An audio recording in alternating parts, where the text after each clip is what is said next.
আর কত মাছ মাংস খাবেন, আর কত ইউটিউবে সার্চ দিয়ে দেখবেন যে মাছ কীভাবে রান্না করে, মাংস কীভাবে রান্না করে, বিরিয়ানি কীভাবে রান্না করে। তো এগুলো আর কত খান, বুঝছেন? বেশি খাওয়া যায় না, বেশি খেলে চর্বি হয়ে যাবে শরীরে। তো যাই হোক, আসসালামু আলাইকুম এভরিওয়ান, কেমন আছেন সবাই? আমার নতুন ভিডিওতে সবাইকে স্বাগতম। তো আমি আজকে রান্না করেছি একটা স্পেশাল তরকারি, আমাদের সবার পছন্দের কাঁঠালের বিচির সময় একটু কাঁঠালের বিচির তরকারি আমরা খাই। আমরা একটু হলেও কাঁঠাল যেগুলো খাই, বিচি সংরক্ষণ করে রাখি, আমরা কাঁঠালের বিচির তরকারি, কাঁঠালের বিচির ভর্তা বাসায় সবাই অনেক পছন্দ করি। তো আমি ওখানে নিয়েছি কাঁঠালের বিচি, চিচিঙ্গা, কচুর ডাঁটা, পটল সব একখানে নিয়েছি আমি। তো প্রথমে আমি শুটকিগুলো ভেজে নিয়েছি, তারপর হচ্ছে সবগুলো একসাথে ঢেলে দিলাম, ঢেলে দিয়ে এখন নাড়াচাড়া করে একটু পানি দিয়ে ঢাকনা দিতে হবে। পানি অ্যাড করাও যায় আবার যায় না, যদি বেশি তরকারি হয়ে থাকে তাহলে কিন্তু পানি অ্যাড করা যাবে না, আর অল্প তরকারি হলে পানি অ্যাড করা যায়। আমি কিন্তু একটু অ্যাড করেছি কারণ অল্প তরকারি ছিল তো।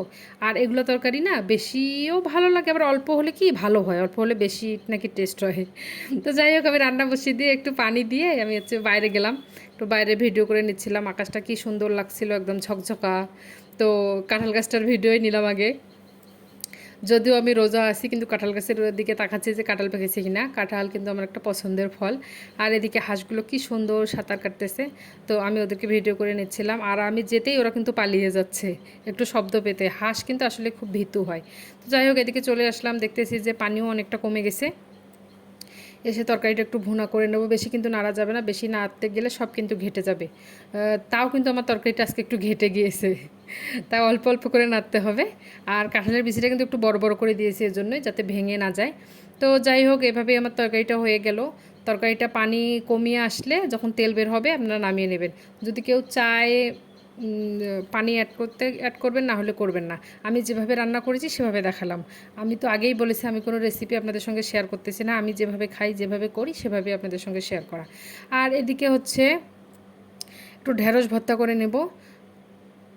ঢেঁড়স ভর্তাটা কিন্তু অনেক সুন্দর হয়েছে। আর হ্যাঁ, ঢেঁড়স ভর্তা কখনোই কিন্তু পাটায় করতে যাবেন না, ঢেঁড়স ভর্তাটা সবসময় হাত দিয়ে করতে হয়, তাহলে অনেক সুন্দর হয় ওটা। আর খেতেও অনেক মজা লাগে। তো যাই হোক, এদিকে হচ্ছে সব রান্নাবান্না রেডি। আর আমি ছিলাম মহরমের জন্য রোজা, মহরম মাসের। এর জন্য আমি তো খাওয়া হলো না আমার। তো আমার শাশুড়িকে বললাম যে মা, আপনি ওখানে একটু বেশি করে ভাত নিয়ে নেন, ঋদ্ধিমণিকেও একটু খাইয়ে দেন, আমার ভালো লাগতেছে না। তো মা ভাত নিয়েছে। তো মা তো এতগুলা ভাত খায় না, তো আমি বললাম যে মা আর একটু বেশি করে নেন ঋদ্ধিমণির জন্য, ওকেও একটু খাইয়ে দেন। মেয়েটাকে খাওয়াইতে অনেক ঝামেলা করতে হয়। তো আমি মাকেই বললাম যে মা, আপনি একটু দুপুরবেলা ওকে খাইয়ে দেন, তারপর আমি ওকে ঘুম পাড়িয়ে দিচ্ছি।